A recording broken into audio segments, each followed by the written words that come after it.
천지 만물을 창조하신 창조주 되신 하나님, 또한 시간을 창조하셨으며 역사를 주관하시는 이 땅 역사의 참된 주관자 되신 하나님, 2026년 새해를 허락하시고 오늘 첫 번째 주의 날 신년 감사주일로 주께로 나아가오니 우리의 예배를 받아 주시옵소서. 우리는 오직 하나님의 그 무조건적인 부르심의 은혜 안에서 감당할 수 없는 은혜로만 이 자리에 나올 수 있는 존재들입니다. 그런 스스로의 절망과 하나님의 은혜를 고백하며 이 시간 예배하오니 우리의 예배를 통하여 오직 하나님만 높임 받으시며 또한 선포되는 말씀 속 주의 뜻 선명하게 드러나는, 그리하여 우리의 심령이 새로워지고 우리가 다시 한 번 더 사명을 새롭게 하는 복된 신년 예배 되게 하여 주시옵소서. 새해의 첫 주일 예배부터 올해 마치는 마지막 예배 시간까지 오직 하나님만 홀로 영광 받아 주시옵소서. 감사드리며 예수 그리스도의 이름으로 기도드립니다. 아멘. 교동문 93번입니다. 주께서 옛적에 땅에 기초를 놓으셨사오며 하늘도 주의 손으로 지으신 바니이다. 그것들은 다 옷같이 낡으리니 의복같이 바꾸시면 바뀌려니와 너희는 이전 일을 기억하지 말며 옛날 일을 생각하지 말라.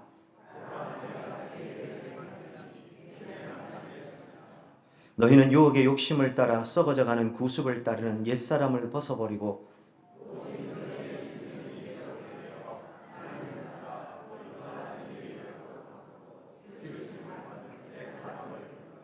그런즉 누구든지 그리스도 안에 있으면 새로운 피조물이라. 새 계명을 너희에게 주노니 서로 사랑하라. 아멘. 전능하사 천지를 만드신 하나님 아버지를 내가 믿사오며 그 외아들 우리 주 예수 그리스도를 믿사오니 이는 성령으로 잉태하사 동정녀 마리아에게 나시고 본디오 빌라도에게 고난을 받으사 십자가에 못 박혀 죽으시고 장사한 지 사흘 만에 죽은 자 가운데서 다시 살아나시며 하늘에 오르사 전능하신 하나님 우편에 앉아 계시다가 저리로서 산 자와 죽은 자를 심판하러 오시리라. 성령을 믿사오며 거룩한 공회와 성도가 서로 교통하는 것과 죄를 사하여 주시는 것과 몸이 다시 사는 것과 영원히 사는 것을 믿사옵나이다. 아멘. 찬송가 550장입니다.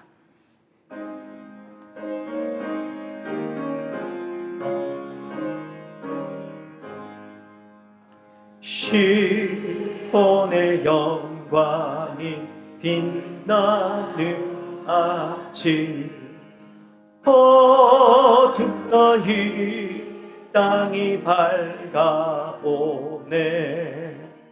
슬픔과 애통이 기쁨이 되니 시온의 영광이 비춰오네.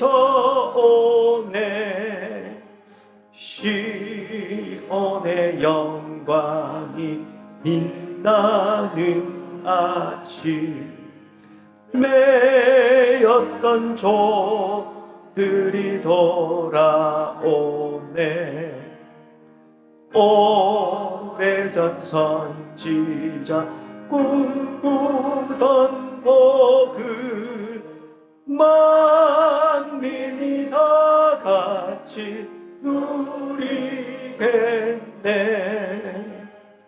보아라 광야에 화초가 피고 말랐던 시냇물 흘러오네. 이 산과 저 산이 마주쳐 울려 주 예수 정을 찬송하네.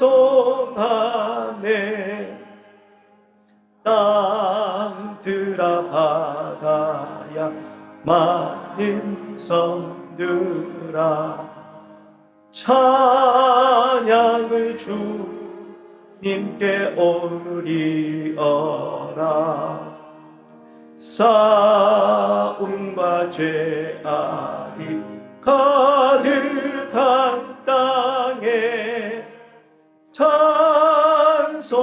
하늘에 사무치네. 아멘.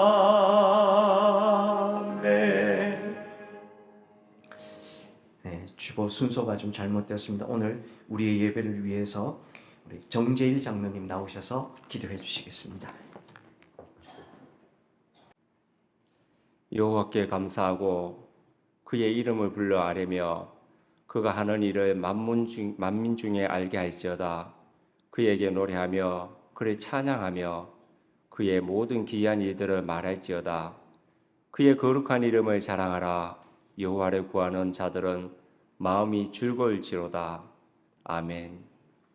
사랑과 은혜가 풍성하신 하나님 아버지, 이 세상 만물을 말씀으로 창조하신 역사의 주관자이시며 모든 복의 근원이 되시는 여호와 하나님 아버지, 26년 한 해의 첫 주일을 하나님의 사랑하는 권속들과 함께 모여 거룩하고 구별하게 드리는 저희들의 예배를 기쁘게 받아주시고 저희들의 심령은 하나님의 임재로 말미암아 진정한 기쁨을 누리는 감사와 은혜가 흘러넘치는 시간이 되게 하여 주옵소서.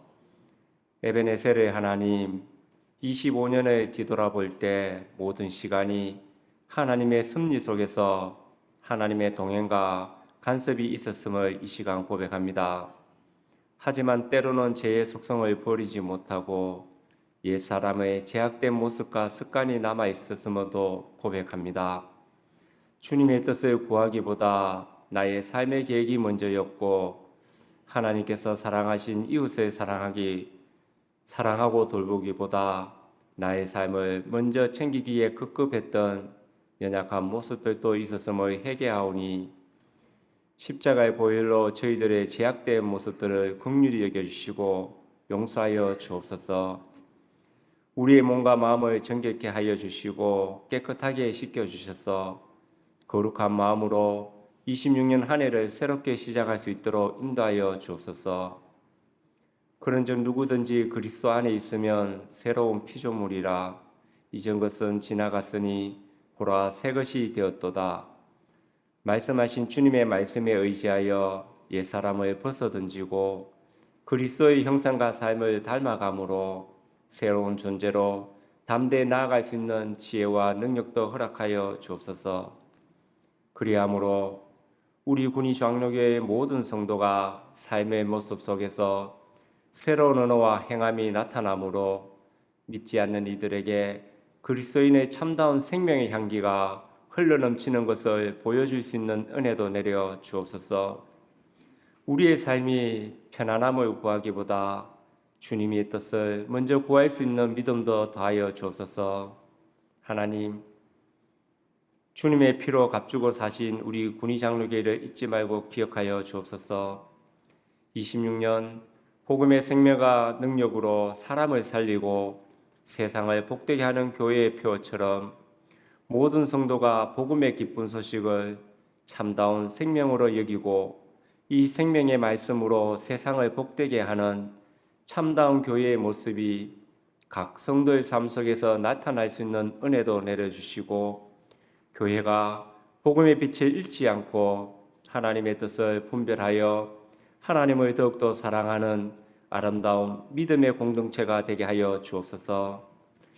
사랑이 많으신 하나님, 26년 한 해는 우리의 믿음의 가정마다 주님이 호주가 되셔서 사랑과 화평과 희락이 넘치게 하여 주시고 힘써 일하고 섬기는 일터와 사업장 위에도 함께 하셔서 수고한 대로 거두는 은혜도 경험하게 하여 주시고 특별히 경제적 어려움이나 건강의 문제로 신음하는 성도들에게는 치유와 회복의 손길을 베풀어 주옵소서. 하나님 아버지, 우리 군의장로교의 다음 세대들을 기억하여 주옵소서.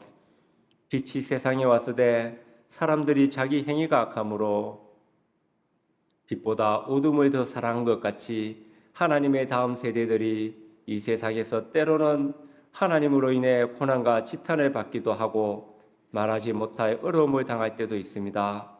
그때마다 하나님의 말씀을 상고함으로 담대하라 내가 세상을 이겼노라고 말씀하시며 평안을 누리게 하신 주님을 생각하며 기뻐하고 즐거워함으로 세상 속에서 소음과 빛의 자녀들로 당당히 맞설 수 있는 용기와 지혜도 허락하여 주옵소서.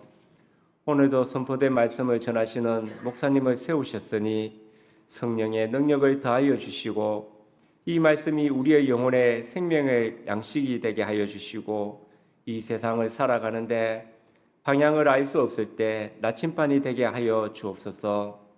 몸이 불편하여 나오지 못한 성도들에게도 동일한 은혜를 내려 주옵소서. 감사드리며 지금도 살아계셔서 역사하시는 우리 주 예수 그리스도의 이름으로 기도드립니다. 아멘.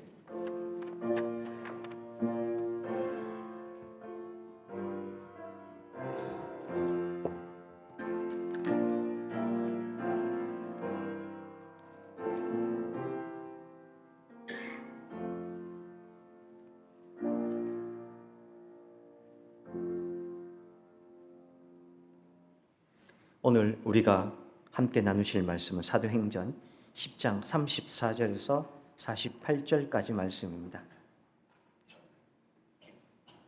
사도행전 10장 34절에서 48절까지 말씀입니다. 내용적으로는 34절부터 48절까지 나누겠지만 함께 읽기는 44절부터 48절까지만 교독해서 읽어가도록 하겠습니다. 사도행전 10장 44절로 48절까지 함께 읽도록 하겠습니다. 44절 제가 읽겠습니다. 베드로가 이 말을 할 때에 성령이 말씀 듣는 모든 사람에게 내려오시니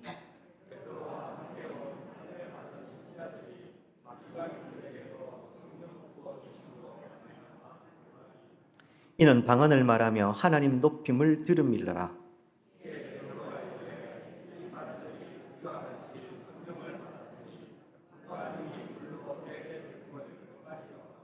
함께 읽겠습니다. 명하여 예수 그리스도의 이름으로 세례를 베풀라 하니라. 그들이 베드로에게 며칠 더 머물기를 청하니라. 아멘. 이제 찬송 50장 1절 하시면서 우리가 드린 헌금을 하나님께 봉헌하도록 하겠습니다.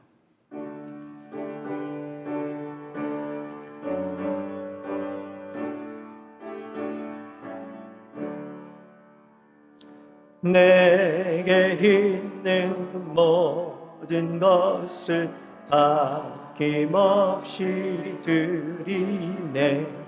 사랑하고 의지하며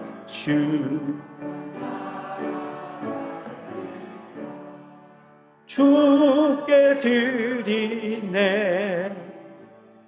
주께 드리네. 사랑하는 구주 앞에 모두 드리네.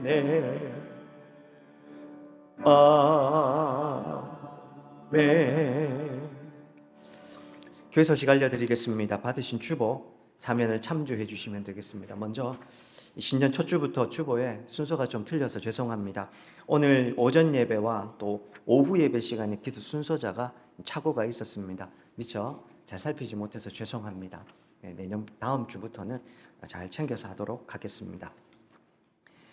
오늘 또 오랜만에 오신 분들도 계시고 또 처음으로 오신 분들도 계십니다. 주의 이름으로 환영하고 축복합니다. 특별히 환우 소식에 보시면 우리 환우들 참 많이 계시는데요. 오늘 그 중에서도 우리 박장원 어르신께서 오늘 또 오랜만에 함께 출석하셨습니다.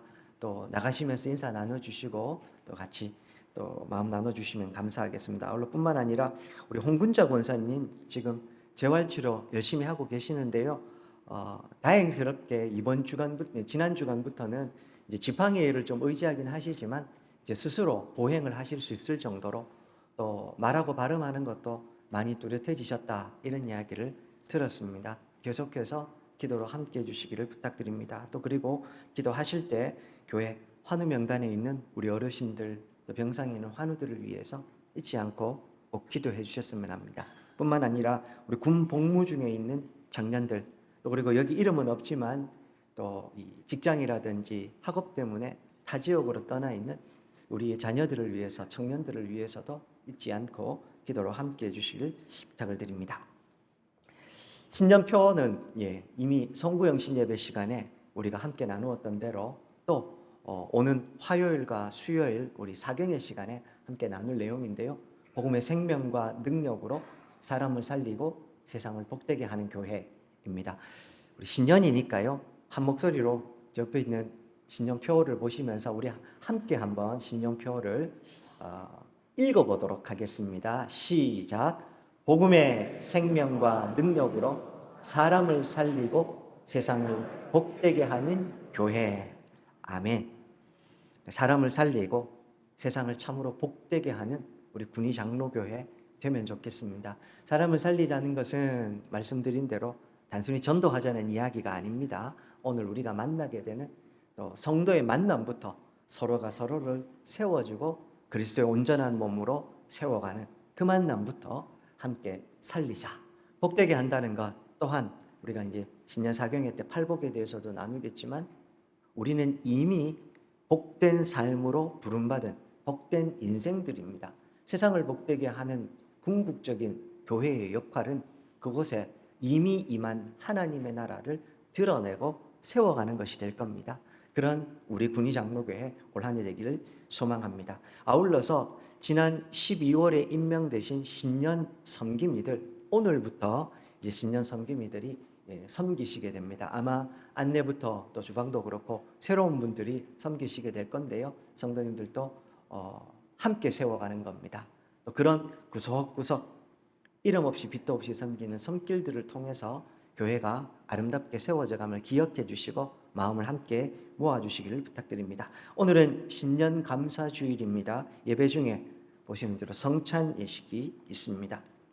그리고 맥체인 성경 읽기표와 일반 성경 읽기표 교회에 비치를 해두었습니다. 필요하신 분들은 한 부씩 가져가셔서 또 올 한 해도 하나님의 말씀 함께 하시는 우리 성도님들 되시면 감사하겠습니다. 매년 설명을 드립니다만 맥체인 성경 읽기표는 뭐고 일반 읽기표는 뭐냐 이렇게 물으실 수 있는데요. 일반 성경 읽기표는 잘 아시는 대로 그래서 처음부터 쭉 꾸준히 읽어가는 그런 표입니다. 잘 알고 계시는. 맥체인 성경 읽기표는 로버트 머레이 맥체인이라고 하는 스코틀랜드의 이 아주 경건한 목사님이 계셨습니다. 그 목사님께서 성도들 성경을 어떻게 하면 보다 효과적으로 또 그리고 또 의미 있게 읽게 할까 고민을 하시다가 만들어낸 게 이렇게 읽으면 좋겠다 해서 만들어낸 겁니다. 이 표를 따라서 성경을 읽게 되시면 1년에 구약은 1회, 시편과 신약은 2회를 읽게 되시고요. 특별히 보시면 왜 이렇게 배치가 됐지 하실 수 있는데 1월 1일 첫째 날은 창세기 1장, 마태복음 1장, 에스라 1장, 사도행전 1장 이렇게 읽게 됩니다. 왜 이렇게 배치를 했는가? 이 땅의 역사의 시작, 교회의 시작, 그리스도의 시작, 포로기 이후에 이 포로 귀환민으로 돌아온 이스라엘 백성의 새로운 시작, 새로운 구속사적 관점에서 새로운 시작의 의미 있는 내용들로 1장을 다 읽게 되는 겁니다. 그런 식으로 배치를 해놓고 있습니다. 참고하셔서 또 필요하신 대로 가져가셔서 성경을 또 읽고 함께 하시는 우리 성도님들 되시면 감사하겠습니다. 신년 사경회가 오는 화요일과 수요일 이 자리에서 저녁 7시 30분에 2번 있습니다. 함께 참여하셔서 신년에 또 은혜 함께 나누시고 또는 우리 성도님들 되시기를 소망합니다. 예고입니다. 다음 주일에는 우리 새롭게 임명되신 신년 구역장 및 권찰 모임이 있습니다. 주일 오전 예배 마치고 식사하신 후에 아마 이 설거지 끝내고 뭘 하다 보면 조금 분주하긴 하신데요. 1시 30분쯤 다목적 홀에서 함께 모여서 신년 구역장 및 권찰 모임을 진행하도록 하겠습니다. 우리 다 기억해 주시고 함께 모여주시면 감사하겠습니다. 제가 한 번 더 기도하겠습니다. 살아계신 하나님 아버지, 지난 한 해도 하나님의 그 은혜 가운데 우리가 여기까지 올 수 있었고, 이제 새롭게 새해를 시작하며 오늘 첫 번째 주일 하나님 앞에 나아왔습니다. 주여, 우리의 예배를 받아 주시옵소서. 또한 주의 말씀이 우리를 다시 한번 우리 심령을 살리고 사명의 자리에 굳건히 세우는 은혜의 주일 되게 하여 주시옵소서. 특별히 사랑하는 성도님들, 이 한 해 동안 살아가는 동안에 변함없는 하나님의 도우심과 인도하심, 보호하심의 손길 가운데 하나님과 함께 동행하여 살아가게 도와주시고, 불황이 깊어지는 그런 우리의 경제 상황이고, 또한 이렇게 저렇게 우리의 개인적인 삶에도 어두움들이 있을 수 있지만, 그래서 더욱 하나님의 은혜가 넘치고 하나님으로 인해서 더욱 복되고 윤택한 삶 살아가는 우리 모든 성도들 되게 하여 주시옵소서. 오늘도 사랑하는 성도님들 주께로 나아오며 주일헌금과 11조 감사헌금, 선교헌금, 귀한 물질에 우리의 고백과 헌신의 마음을 담아 올려드립니다. 주님 기뻐 받아 주시고, 이 물질을 통하여서 우리 군의장로교회 하나님의 나라 더욱 흥왕하는 교회 될 수 있도록 정직하고 투명하게 이 물질을 집행하여 사용케 도와주시고, 사용되는 곳곳마다 하나님의 은혜와 역사가, 하나님의 나라가 더욱 선명하게 드러나는 오병이어의 은혜도 베풀어 주시옵소서. 사랑하는 성도들의 삶의 자리도 하나님 눈동자처럼 지켜주셔서 이른 비와 늦은 비로 함께 하시며 새초부터 새말까지 주님의 도우심, 은혜 가운데 살아가는 우리 모든 성도들 되게 하여 주시옵소서. 오늘도 주의 말씀 함께 나눌 때 우리에게 말씀하시고 귀를 여시고 우리가 귀를 열고 마음을 열어 아멘으로 화답하여 삶의 실천 고백으로 살아가는 우리 모든 성도 되게 하여 주옵소서. 예수님 이름으로 기도드립니다. 아멘. 드디어 사도행전 10장 베드로와 고넬료의 만남 마지막 부분입니다. 이방 선교를 위해서 하나님께서 미리 포석하시는 위대한 하나님의 이야기. 베드로와 고넬료는 드디어 만나게 됐고, 또 고넬료는 베드로에게 가서 주께서 당신에게 망하신 모든 것을 듣고자 하여 우리 모두가 다 하나님 앞에 있습니다 하면서 베드로를 통한 하나님께서 주시는 말씀을 듣고자 기다리게 됩니다. 고넬료 혼자 있지 않았습니다. 자기 가족들, 그리고 친구들, 친척들까지 다 모여서 이 베드로를 지금 맞이하고 있었습니다. 그리고 읽으신 대로 베드로는 그 고넬료의 집에서 복음을 선포하고 성령이 임하고 그곳에 세례를 베푸는 것을 통해 이방인으로서 첫 번째 세례를 받게 되는 공식적으로 복음이 이제 온 유대와 사마리아를 넘어 이방으로 나아가게 되는 장면을 우리가 보게 됩니다. 본문 34절 보시면요, 고넬료와 그와 함께한 사람들이 이제 기다리고 있으니 베드로가 이제 입을 열어서 이렇게 시작을 합니다. 34절 보십시오. 내가 참으로 하나님은 사람의 외모를 보시지 않는 줄. 그리고 35절에 보면 각 나라 중 하나님을 경외하며 의를 행하는 사람은 다 받으시는 줄 깨달았다. 이렇게 이야기를 합니다. 베드로 자기도 반신반의하며 왔을 것 아닙니까? 더군다나 지금 베드로는 로마 반역자인, 예수님이 십자가에서 죽으실 때 황제를 반역하는 자칭 이 유대인의 왕으로 죽으신 것 아니었습니까? 그러니 예수님은 로마 관점에서 보면 그저 이 제국에 반대하는 반역자였을 뿐입니다.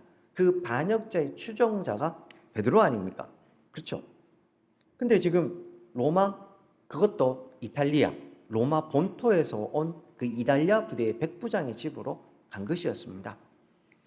반신반의하면서 왔을 겁니다. 하나님께서 계속해서 가라고 말씀하시고 보여주시는 환상도 있었지만 입장을 바꿔서 우리들 같으면 이거 쉽게 받아들이기가 절대로 쉬운 일이 아니었습니다.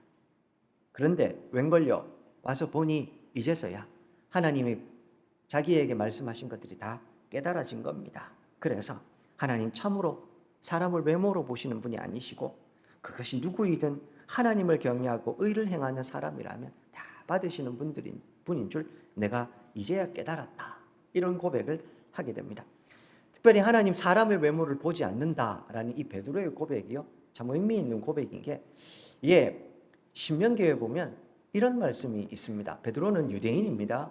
유대인은 기본적으로 창세기부터 그 신명기까지 모세 오경은 거의 다 암기하다시피 알고 있는 사람들입니다. 신명기 10장 15절로 19절까지 자막을 좀 띄워주십시오. 여호와께서 오직 내 조상들을 기뻐하시고 그들을 사랑하사 그들의 후손인 너희를 만민 중에 택하셨으며 오늘과 같다. 이 모세가요, 이스라엘 백성들 앞에 이제 유언처럼 남기는 이야기 아닙니까? 특별히 우리 이 신명기 10장이 뭐냐 하면, 이제 모세가 가나안 입성을 앞둔 이스라엘 백성들에게 하나님의 율법의 말씀을 다시 이야기하고 말 그대로 율법 앞에 그들 언약을 세우는 장면이거든요.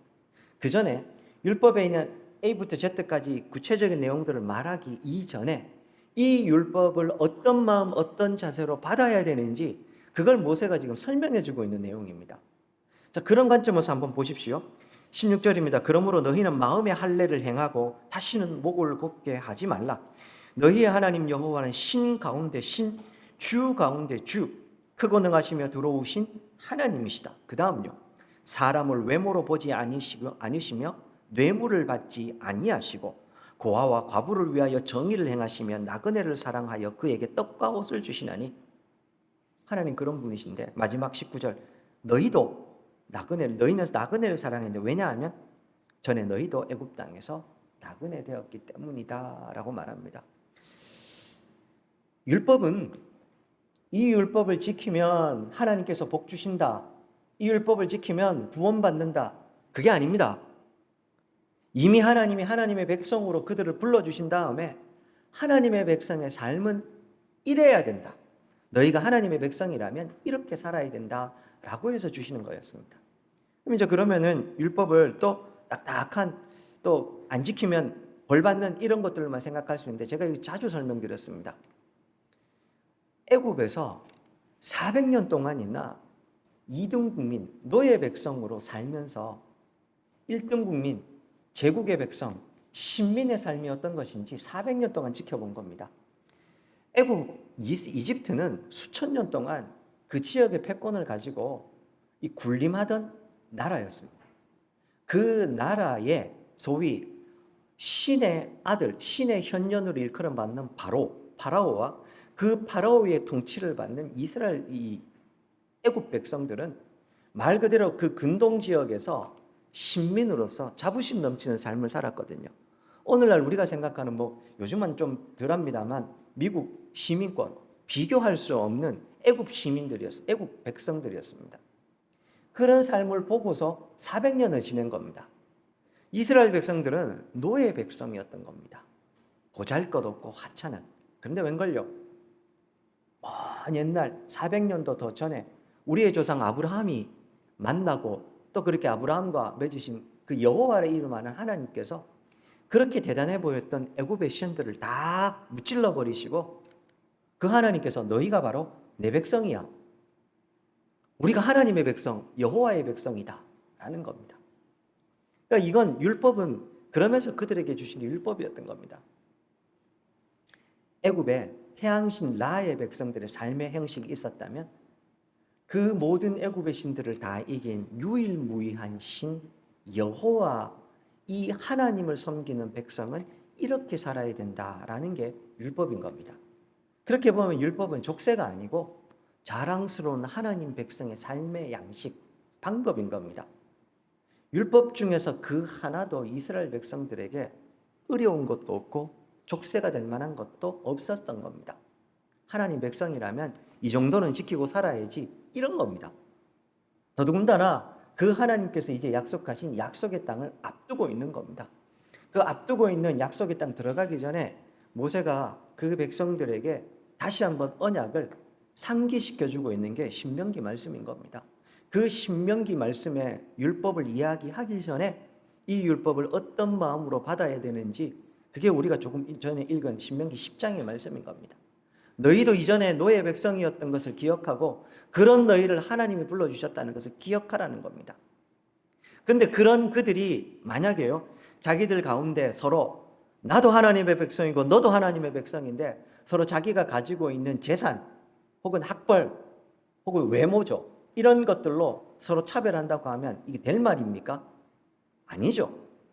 우리 모두 다 노예였고 하나님의 은혜로 하나님의 백성 되었으니 우리 가운데 그런 차별, 외모로 구별하는 게 있으면 안 된다는 겁니다. 심지어 신명기 10장 18절에 보면 고아와 과부를 위하여 정의를 행하고 나그네를 사랑하라고 이야기를 합니다. 고아와 과부는 그 당시에 가장 천대받던 사람들이었습니다. 나그네는 하나님의 백성에 들어오지 못하는 객이었습니다. 객. 근데 하나님은 그들을 똑같이 다 받아주라고 합니다. 왜냐하면 너희들도 이전에 나그네였기 때문이다. 그 말씀을 주시는 겁니다. 이스라엘 백성들이 이 말씀을 몰랐겠습니까? 오늘 그 고백을 하고 있는 베드로가 이 성경 구절을 몰랐겠습니까? 다시 말씀드리면 베드로는 유대인이고 유대인들은 모세오경의 내용은 거의 다 알고 있습니다. 근데요, 그 베드로가 이제서야 고넬료를 보고서 그 신명기에 하나님이 하신 외모로 사람을 취하지 않는다는 그 말씀이 진짜라는 거, 이런 의미라는 걸 내가 이제야 깨달았다, 이런 고백을 하고 있는 겁니다.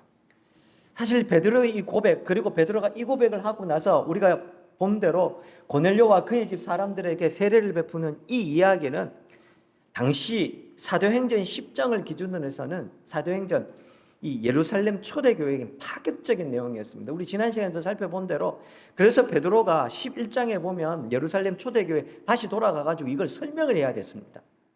심지어 베드로와 함께 하고 있는 사람들 6명이나 되는 증인들도 같이 따라와서 이 상황을 봤지 않습니까? 그런데도 다시 교회에 돌아가서 이걸 설명을 해야 될 만큼 충격적인 사건이었다, 이 말입니다. 근데요, 이게 과연 이렇게 충격적인 사건이어야 되느냐? 그렇죠? 예수님 공생애만 해도요, 예수님 공생애 어떠하셨습니까?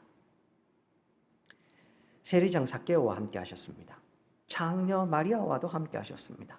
이방 여인이었던 수레보니게 여인에게는 어떠하셨습니까? 소경이요 거지였던 바디메오 어떻게 대하셨습니까? 예수님의 공생애를 제대로만 이해하면요, 이 신명기 말씀은 파격이 아니고 충격이 될 수도 없는 겁니다. 이게 하나님의 뜻이구나, 당연히 알 수 있는 겁니다.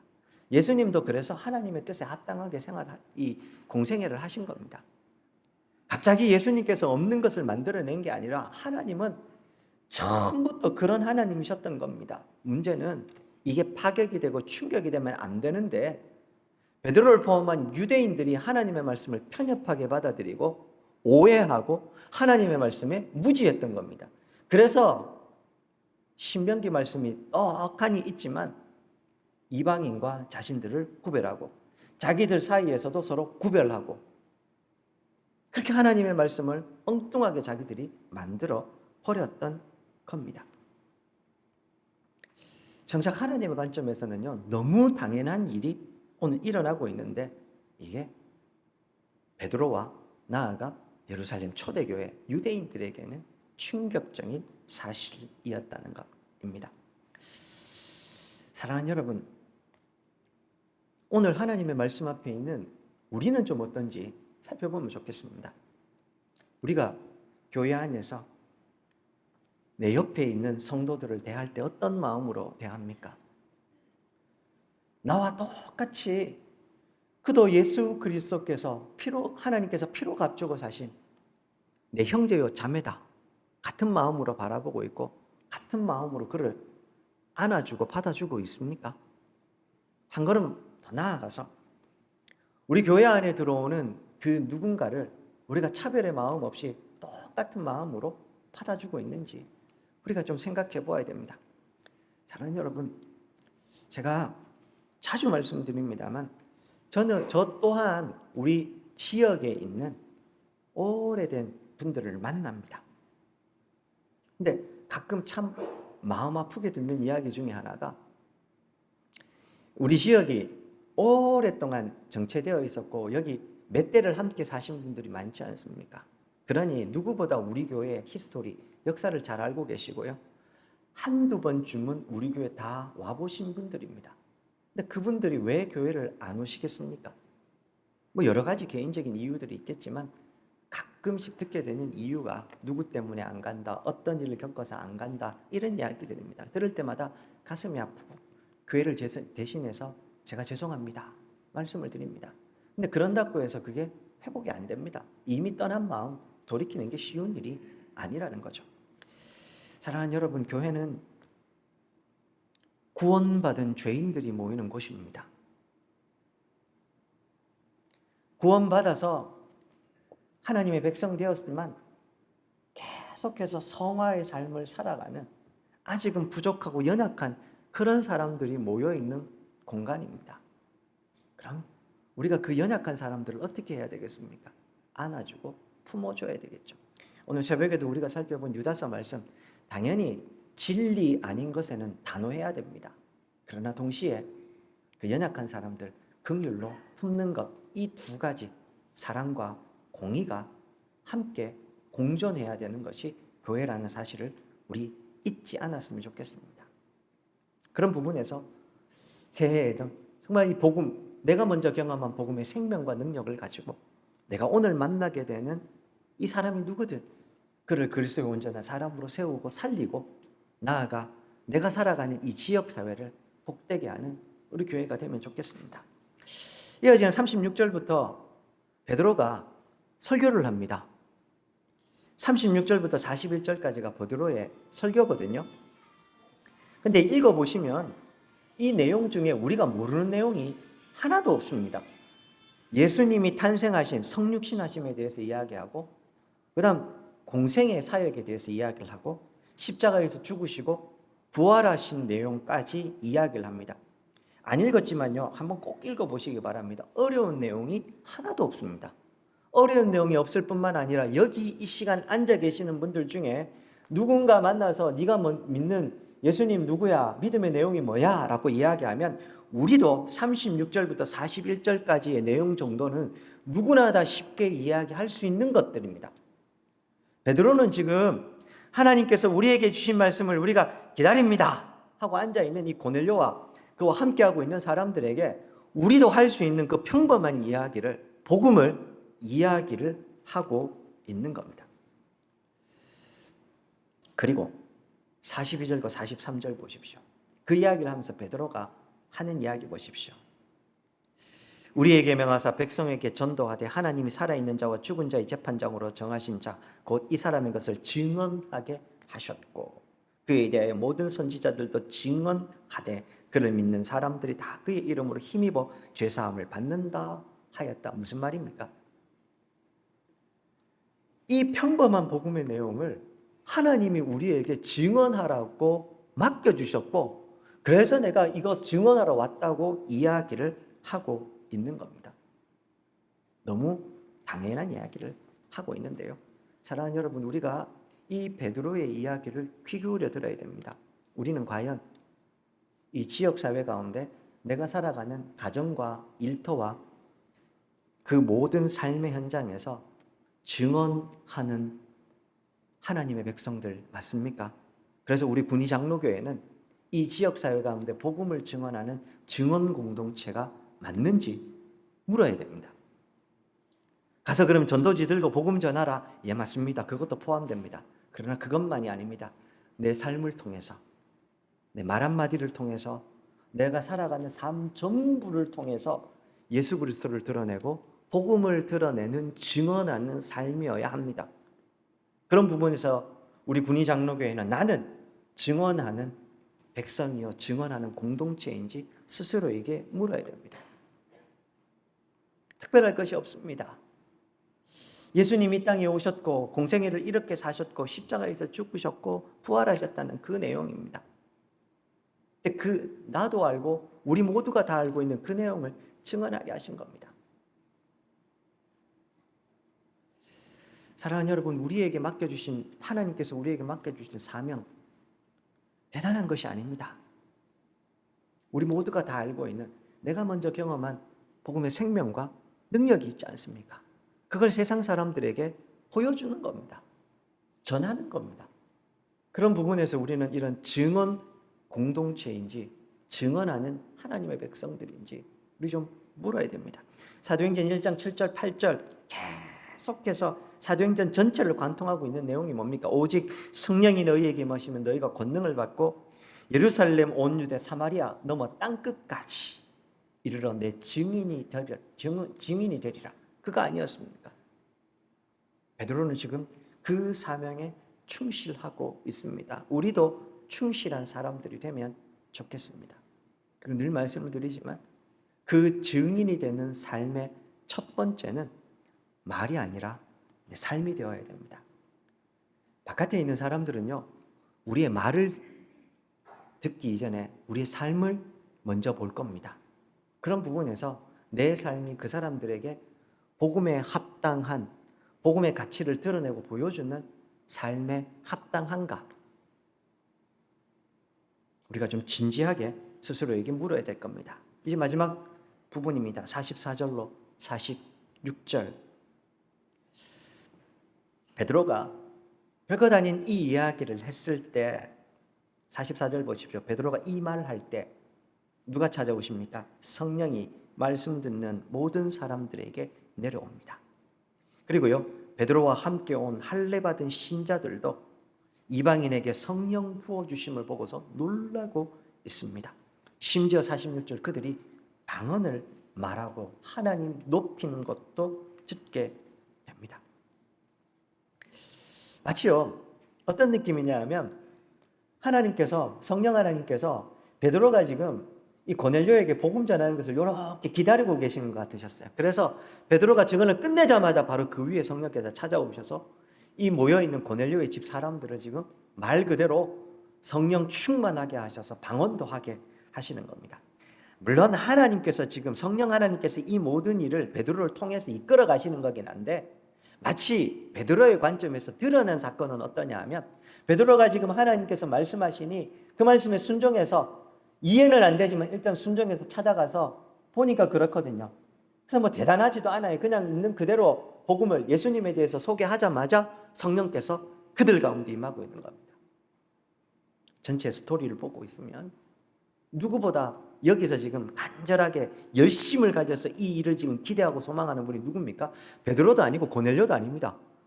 성령 하나님께서 누구보다 이 상황을 지금 기다리고 계셨던 것 같아요.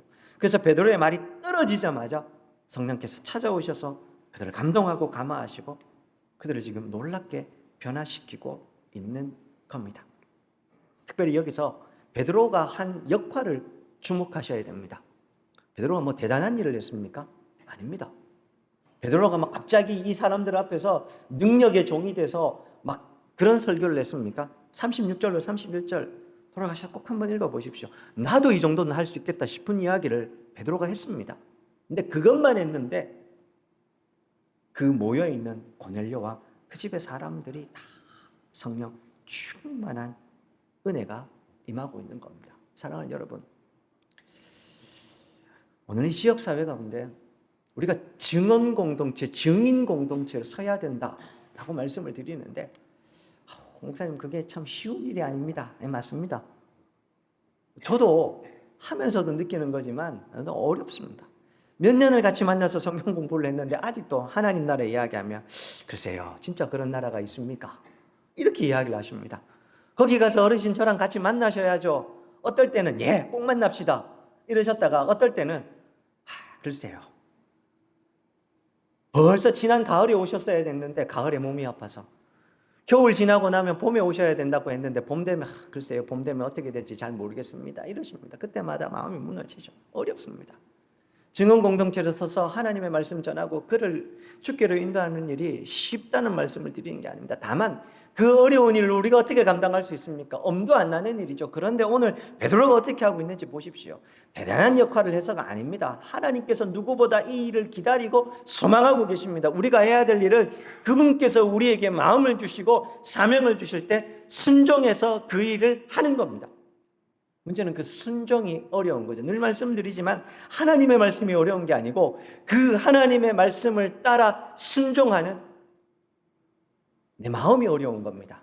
내 욕심도 내려놓아야 되고 내 자존심도 내려놓아야 되기 때문에 내 마음이 어려운 거지 하나님의 말씀은 어렵지 않습니다. 오늘 베드로도 그렇지 않습니까? 그에게 어려웠던 것은 자신이 가지고 있었던 그 유대인의 편견과 독선, 뻔히 신명기 말씀에 하나님 외모로 사람을 취하지 않는다. 너희들도 나그네였으니까 나그네들 그렇게 대해야 된다고 신명기 때부터 말씀하고 있고 그거 알고 있었는데 그 유대인이라는 틀을 넘어서는 게 어려웠던 겁니다. 한 걸음 더 나아가면 내가 그래도 교회의 수장인데 나중에 교회 가가지고 이 상황을 어떻게 설명하지? 그런 두려움도 있었을 겁니다. 근데 하나님이 말씀하시니 순종해서 여기까지 왔고 복음을 전하지 않습니까?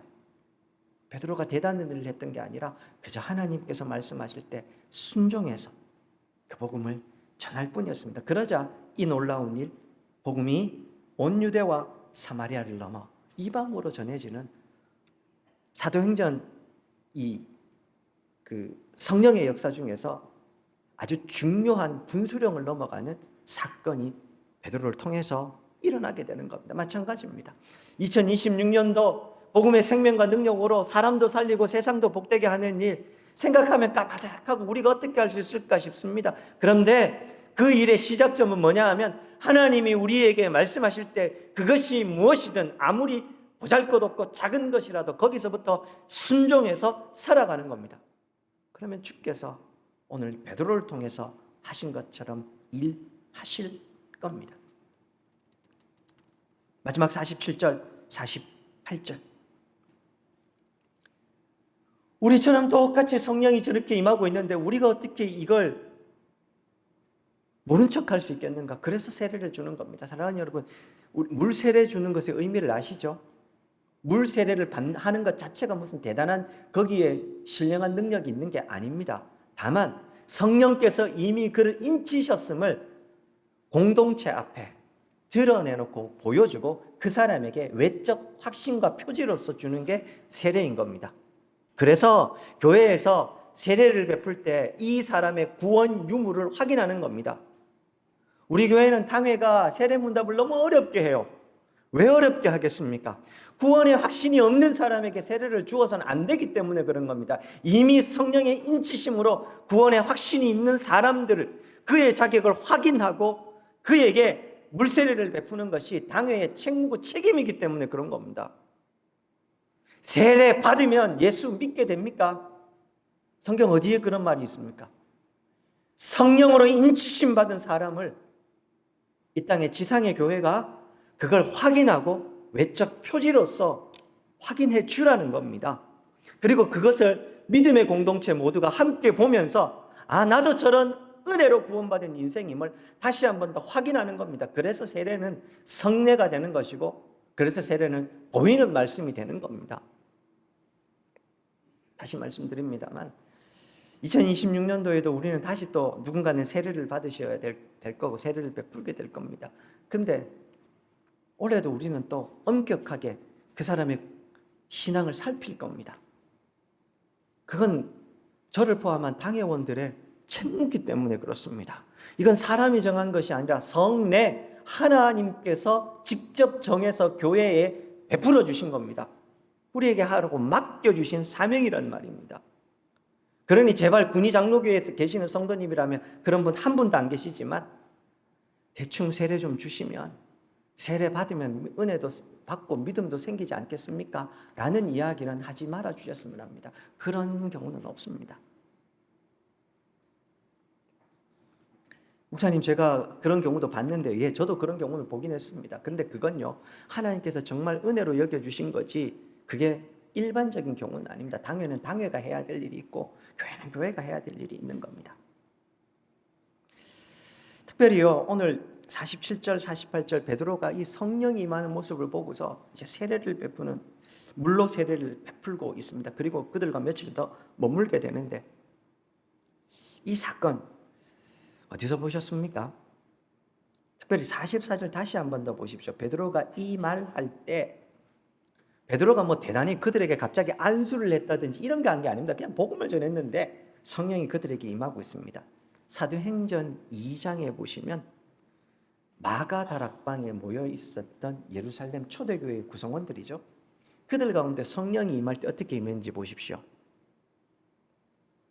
그들 그냥 기도하다가 성령이 그들 가운데 임한 것이었습니다.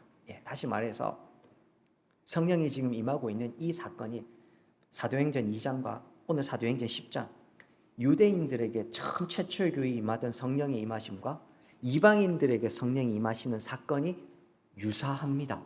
그래서 오늘 본문에 이 고넬료의 집에 성령이 임하는 사건을 학자들은 이방 세계의 오순절 이렇게 표현합니다. 오순절은 오순절인데 예루살렘 초대교회가 세워졌던 오순절과 함께 요 오늘 사건을 이방 세계에 일어난 오순절 사건이다 이렇게 표현하고 있는 겁니다. 그래서 우리가 11장에서 살펴보겠지만 11장 15절에 보면 베드로가 자신이 왜 그들에게 찾아갔고 세례를 베풀었는지를 예루살렘 초대교회에 설명하면서 처음 우리에게 하신 것과 같이 성령께서 찾아오셔서 그들을 변화시키셨다라고 이야기를 하고 있는 겁니다. 사랑하는 여러분, 우리가 순종하면 주께서 이런 놀라운 역사를 일으키실 겁니다. 표를 정해놓고 나서도요, 저도 사실은 저 표를 보면서 반신반의할 때가 있습니다. 우리가 어떻게 사람을 살리고 세상을 복되게 할 수 있을까? 세상을 복되게 한다는 말의 의미 생각해 보면요, 이 지역 사회를 우리가 복되게 해야 되는데 뭘 어떻게 할 수 있겠단 말입니까? 막막하게 그지없는 순간이 있습니다. 답답할 때가 있습니다. 근데 그건 우리의 능력으로 하는 게 아니죠. 하나님께서 하실 겁니다. 기다리고 계시지 않습니까? 우리가 해야 될 일은 그분께서 명령하신 그 일이 무엇이든 순종하는 겁니다. 마치 베드로에게 야 이거 좀 가봐, 가서 이야기해봐 기다리고 계셨다가 베드로가 복음을 전하자마자 기다리셨다는 듯이 성령 충만하게 하셔서 그들에게 세례를 베풀게 하시는 하나님의 열심이 이 일을 이루실 것입니다. 말씀을 좀 맺겠습니다. 사랑하는 여러분, 세상에 한계와 부족함이 교회는 없습니다. 한계와 부족함이 없는 교회는 없습니다. 우리 교회도 당연히 명백한 한계가 있고 부족함도 있죠. 담임 목사인 저라고 저도 한계와 부족함, 저는 한계와 부족함이 많습니다. 해마다 연말과 연초가 되면 제 나름대로 이 가을에 이제 휴가 가면서 한 해 사역을 좀 마무리하고 정리합니다. 그리고 동시에 내년의 사역에 대해서 좀 생각을 좀 정리하고 계획도 좀 세워봅니다. 근데 그러다 보면 새삼스럽게 베풀어 주신 하나님의 은혜가 이렇게 손꼽아져 있습니다. 너무너무 감사하죠. 근데 동시에요, 사역적인 한계도 또 보게 됩니다. 스스로 좀 반성을 하게 되는 시간이 되죠. 그래서 군의장로교회 담임 목사로서 저의 한계와 부족함들도 많이 보게 됩니다. 참 연약하기 짝이 없는 대목들도 참 많았습니다. 그래서 요맘때가 되면 제가 자주 기도하게 되는 내용 중에 하나가 제가 몇 번 말씀드렸어요. 하나님, 저의 한계가 군의장로교회의 한계가 되지 않도록 도와주십시오. 그 기도입니다. 무슨 기도냐 하실 수 있는데요, 우리 교회의 주인은 당연히 하나님이십니다. 제가 아무리 연약해도, 사람이 아무리 부족해도 하나님은 하나님의 일을 하실 겁니다. 그렇죠? 믿으십니까? 저도 믿습니다. 그러나 동시에요, 군의장로교회 담임 목사로 제가 세워진 이상 저를 통해서 하나님이 하시는 일들이 또 있습니다. 그래서 구약에 보면 우리 에스라, 느헤미야 말씀도 살펴보았지만 하나님 앞에 헌신된 지도자 한 명이 얼마나 위대한 일을 할 수 있는지도 우리 봤지 않습니까? 동시에 그 지도자가 잘못된 길을 걸어갈 때 얼마나 공동체가 위기에 빠지는 것 우리 또 보게 됩니다. 하나님의 우리 군의장로교회의 주인이시죠. 제가 부족하고 연약해도 하나님은 당신의 일을 하실 겁니다. 이건 명백한 사실입니다. 그러나 동시에 제가 연약하고 부족하기 때문에 하나님이 그냥 한 번에 하실 일이 자꾸 이렇게 꾸불꾸불 돌아갈 수도 있지 않겠습니까? 그래서 늘 기도하는 게 하나님, 저의 한계가 우리 군의장로교회 한계가 되지 않도록 도와주십시오. 그게 저의 기도입니다. 설교만 예를 들어볼까요? 설교는 목사의 말을 듣는 시간이 아니라 하나님의 말씀을 듣는 시간입니다.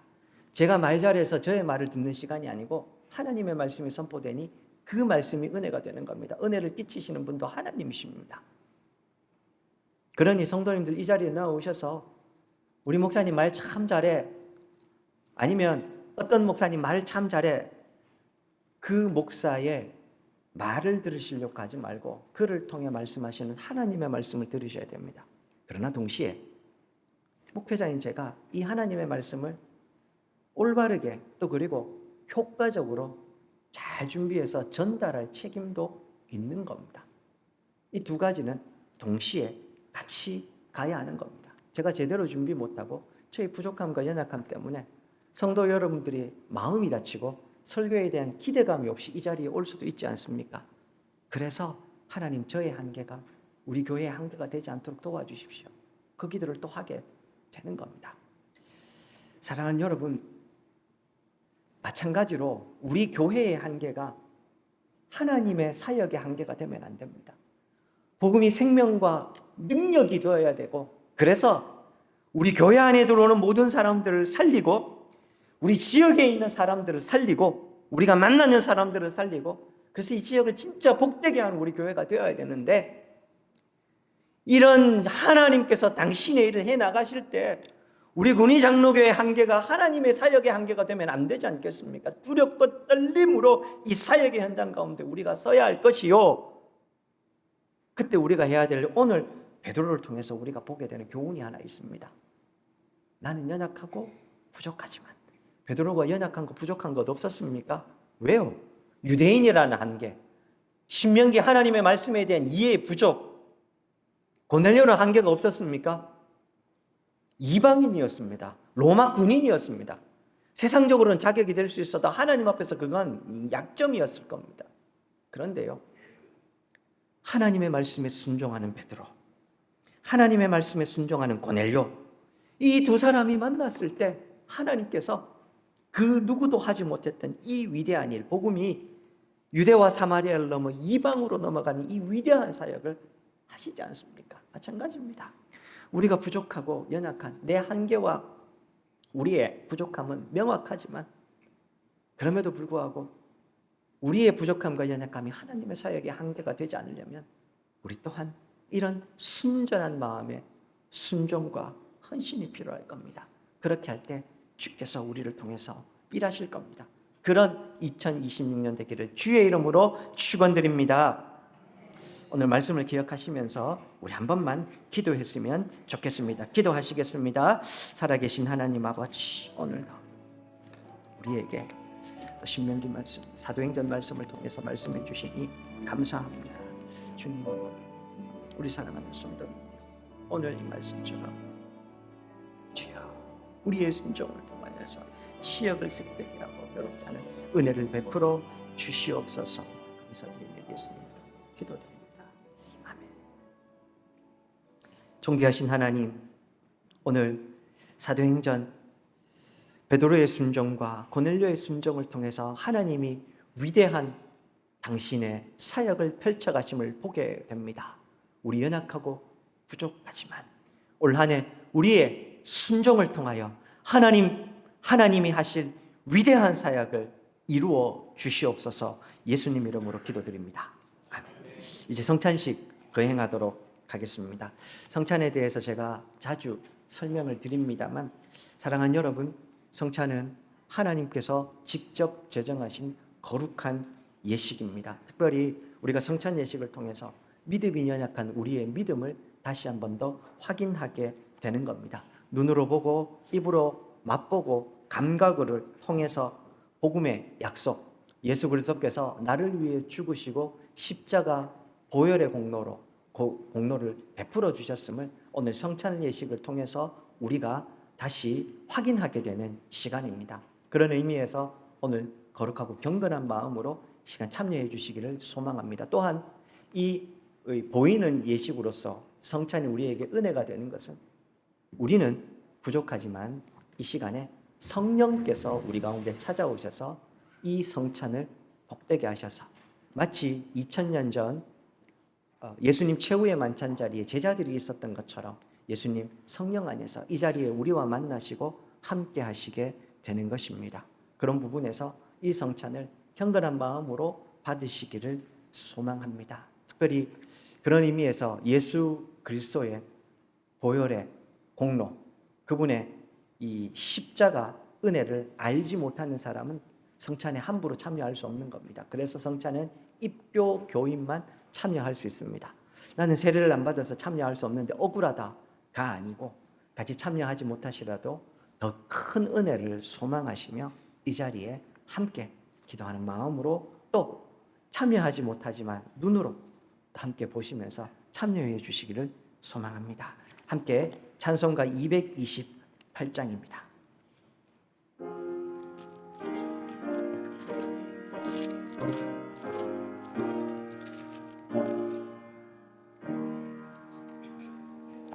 오 나의 주님 친히 배우니 영원한 세계 밝히 나타나 한없는 은혜 길이 누리니 주님께 모든 염려 맡기리. 주님의 떡을 내가 먹으며 주님의 잔을 내가 마시고 근심의 짐을 벗어버리니 죄사함 받아 내 맘. 4절입니다.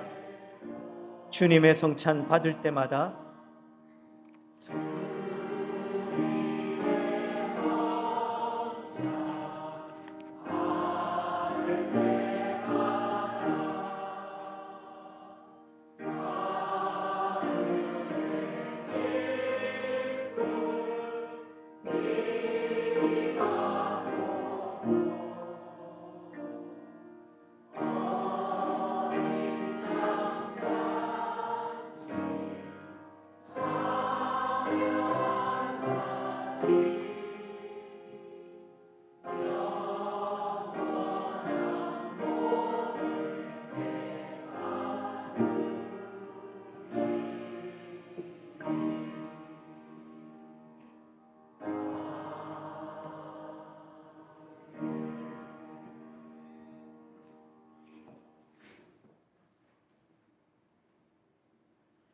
주 예수께서 잡히시던 날 밤 떡을 가지사 축사하고 제자들에게 떼어주셨습니다. 그리고 이렇게 말씀하셨습니다. 또 떡을 가져 감사기도 하시고 떼어 그들에게 주시며 이르시되 이것은 너희를 위하여 주는 내 몸이라. 너희가 이를 행하여 나를 기념하라 하시고, 주님의 분부하심을 따라 저도 여러분들에게 이제 성찬을 나누며 이 떡을 나누고자 합니다. 십자가를 묵상하며 거룩하게 이 성찬에 참여해 주시길 부탁드립니다. 기도하겠습니다. 주님, 2029년도 새해를 허락하시고 신년주일을 맞이하며 우리가 이제 성찬을 함께 나눕니다. 주여, 이 성찬을 통하여서 주님이 땅에 오셔서 흘려주신 십자가 보혈의 은혜가 무엇인지 우리가 눈으로 보고 입으로 맛보며 귀로 들으며 다시 한 번 더 우리가 기억하게 하시고 그 은혜 위에 우리의 삶을 굳건히 세우게 하여 주옵소서. 우리 문희장로교회가 이 은혜 가운데 세워지게 하여 주시옵소서. 예수님의 이름으로 기도드립니다. 네. 이제 분배하시겠습니다.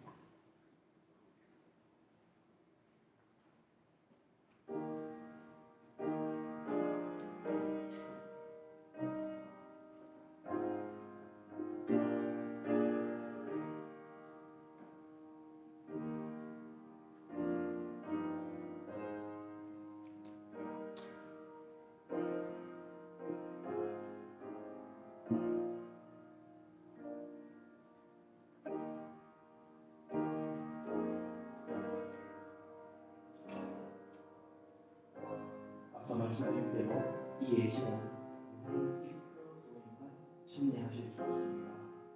세례를 받으셨다면 유아세를 받으시고 획득하시는 분만 참여하실 수 있습니다. 자격이 되지 않더라도 같은 마음으로 자기와 함께 참여해 주시기 바랍니다. 내가 이름에 예수께서 너희와 함께 앉으사 이르시되 내가 고난을 받기 전에 너희와 함께 이 유월절을 원하노라. 내가 너희에게 오노니 이 유월절 하나님 나라의 생일까지 지나지 아니하리라 하시고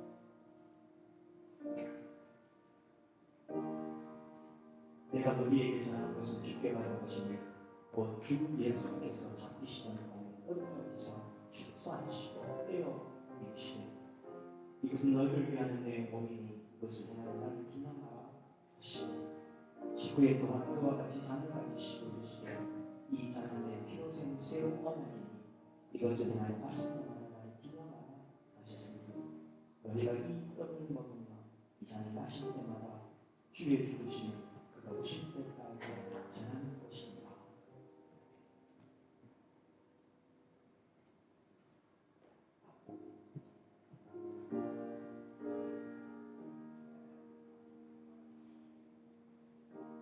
예수께서 이르시되 내가 진실로 진실로 너희에게 인자의 살을 먹지 아니하고 인자의 피를 마시지 아니하면 너희 속에 생명이 없느니라.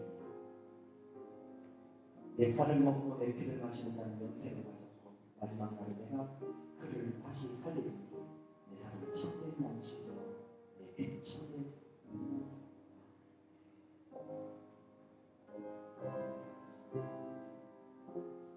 너를 받으신 분들은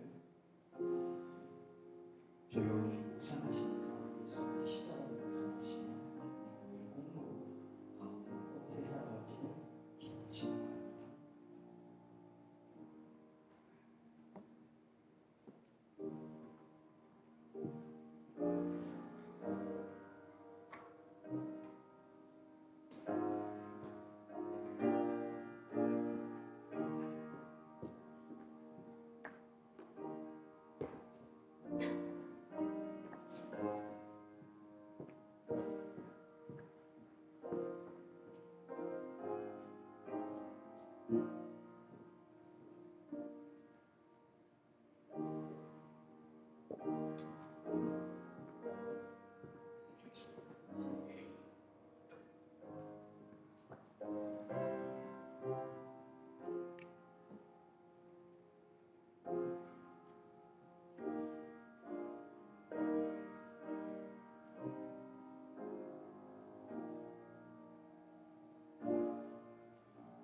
이어서 이제 우리가 포도주를 함께 나누도록 하겠습니다. 우리 주님께서 식구의 잔을 가지사 축사하신 후에 제자들에게 주시며 가라사대 이 잔은 나의 피로 세운 새 언약이니 이것을 행하여 마실 때마다 나를 기념하라 하셨습니다. 우리가 이제 떡을 먹고 이 잔을 대할 때 우리 주님의 생명과 더욱 연합하시는 복된 시간 되시기를 소망합니다. 한 번 더 기도하겠습니다. 주님, 신년주일 맞이하며 우리가 성찬 예식 중 이제 떡을 떼고 함께 잔을 나눕니다. 우리가 먹은 떡과 이 잔이 이 포도 음료가 우리의 몸으로 흡수되어 우리의 양식이 되듯 오늘 성령 하나님께서 이 자리와 함께 하시므로 이 성찬을 통하면서 우리의 영혼에 신령한 은혜가 부어지는 귀한 시간 되게 해주옵소서. 그리하여 이 은혜로 제 2020년 한 해도 하나님과 동행하며 힘내준 살아가게 도와 주시옵소서. 예수님 이름으로 기도드립니다.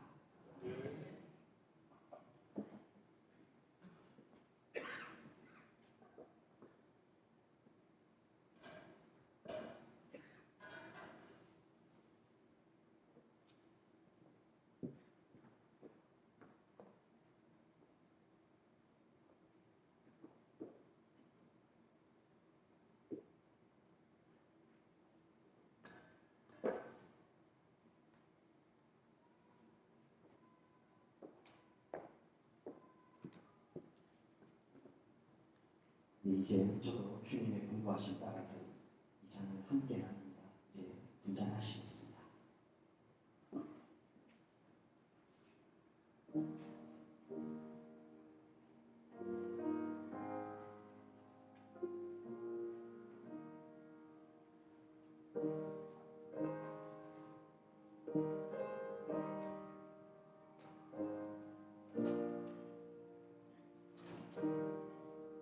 우리가 전하는 것을 누가 믿었느냐?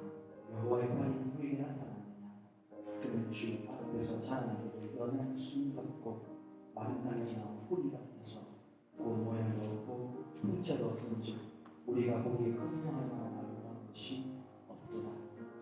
그는 멸시를 받아 사람들에게 버림받았으며 갈고리 많이 겪었으며 빛을 보려 하는 자라. 마치 사람들이 그에게서 우리가 하는 것 같이 멸시를 당하고 우리가 그를 위히 여기지 그는 실로 우리의 질모를 지고 우리의 슬픔을 당하였고 우리의 생각하기를 그는 징벌을 받아 하나님께 맞으며 고난을 당한다 하였노라. 그가 질문에 허물 때문이라 그것은 하나님의 죄악 때문이라. 그가 징계를 받음으로 우리는 평안을 누리고 그가 채찍에 맞음으로 우리는 나음을 받았도다. 우리는 다 양 같아서 그를 대하여 각기 치기를 받으며 여호와께서는 모두의 죄악을 그에게 감당시키셨다.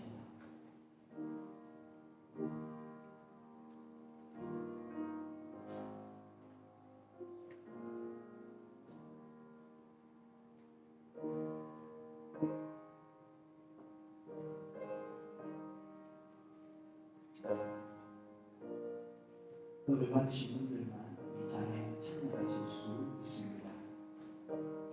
잔을 받으신 분들은 예수 그리스도의 보혈의 공로를 묵상하시고 기도해 주시기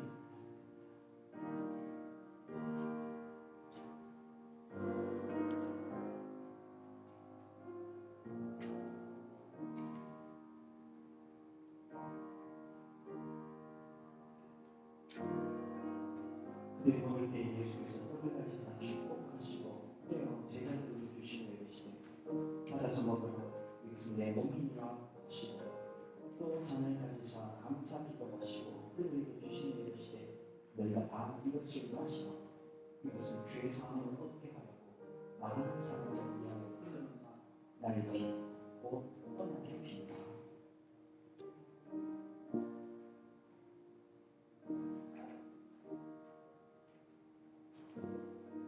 진실로 너희에게 이르노니 믿는 자는 영생을 가졌나니 내가 곧 생명의 떡이니라. 너희 조상들은 광야에서 만나를 먹어서 죽었거니와 이는 하늘에서 내려오는 떡이니 사람으로 하여금 먹고 죽지 않는 것이니라. 아니 하늘에서 내려온 살아있는 떡이 사람이 이 떡을 먹으면 영생하리라. 내가 줄 떡은 곧 세상의 생명을 위한 내 살이니라 하시니라.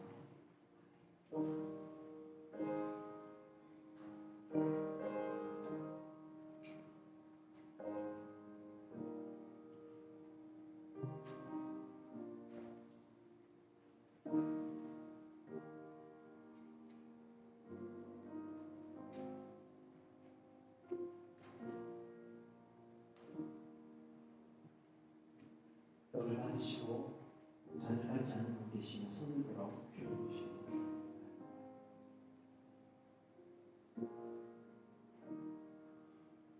내가 너희에게 전한 것은 주께 받은 것이니 곧 예수께서 잡히시는 동안 떡이까지 축사하시고 떼어 이르시되 이것은 너희를 위하여 내 몸이고 이것을 보고 난 피하노라 하시고 지구의 광도와 같이 잔을 가지시고 이르시되 이 잔은 내 피로새로 새고 언약이니 이것을 행하여 마실 때마다 난 기뻐하라 하셨으니 너희가 이 떡을 먹으며 이 잔을 마실 때마다 주의 죽으심을 그가 오실 때까지 전하는 것입니다.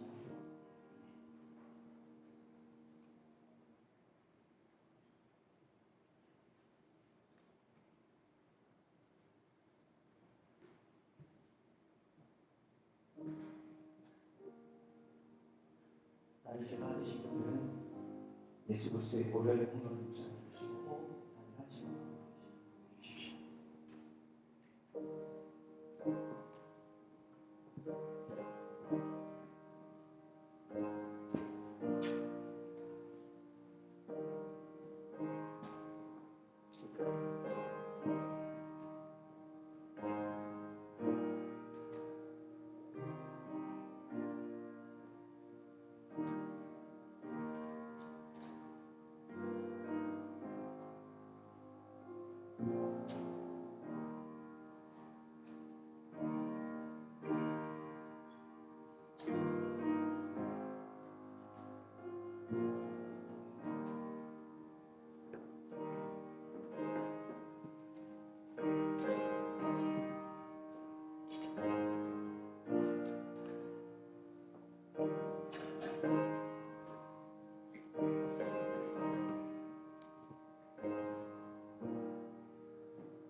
함께 그들이 찬미하고 감명산으로 간다.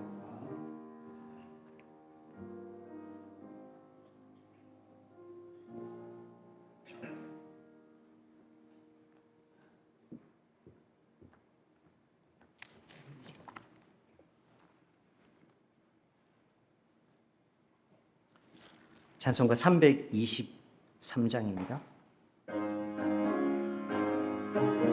1절과 3절 함께 하시겠습니다. 푸른 바다 낯선 이모 어디든지 가오리다. 괴로우나 즐거우나 주만 따라가오리니 어느 누가 막으리까. 죽음인들 막으리까. 어느 누가 막으리까. 죽음인들 막으리까. 3절입니다. 존귀 영광 모든 권세 주님 홀로 받으소서. 멸시천대 십자가는 제가 지고 가오리다. 이름 없이 빛도 없이 감사하며 섬기리다. 이름 없이 빛도 없이 감사하며 섬기리다. 아멘. 지금은 우리 주 예수 그리스도의 은혜와 하나님 아버지의 극진하신 사랑과 성령의 위로하시고 교통하시고 충만케 하시며 이 사명 넉넉히 감당하게 하시는 은혜가 비록 부족하지만 연약하지만 한계와 부족함이 있지만 주께서 말씀하실 때 온전한 순종과 헌신 통하여서 하나님의 위대한 사역 이 땅에 펼쳐가길 소망하는 우리 모든 성도님들 머리 위에, 우리 교회 위에, 이 땅의 교회 위에 이제로부터 영원토록 함께 있을지어다.